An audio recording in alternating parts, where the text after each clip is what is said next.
দেশের বাইরে আমার কোনো ঠিকানা নেই, এটাই হলো আমার ঠিকানা।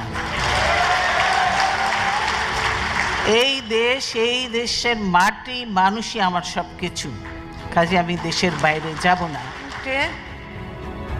দেশের এত সমস্যা, এই কোনো সমস্যা নিয়ে আলোচনা হয় না। দেশে শুধু গালি গালাজ, পার্লামেন্টে গালি গালাজ এড়িয়ে, আমরা পার্লামেন্টে নেই, কোথাও নেই, কিন্তু শুধু পার্লামেন্টে খালেদা জিয়া, তারেক রহমান আর জিয়াউর রহমানকে নিয়ে চলছে, তাদের যত গালি গালাজ আমাদের ইয়ে করছে।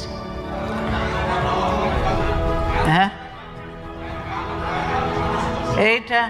এইটা হলো তাদের কাজ। পার্লামেন্টে কোনো কিছু হয় না, কাজে এই অবৈধ পার্লামেন্টে আমরা জানি, এই অবৈধ পার্লামেন্টে যত কিছু আইনি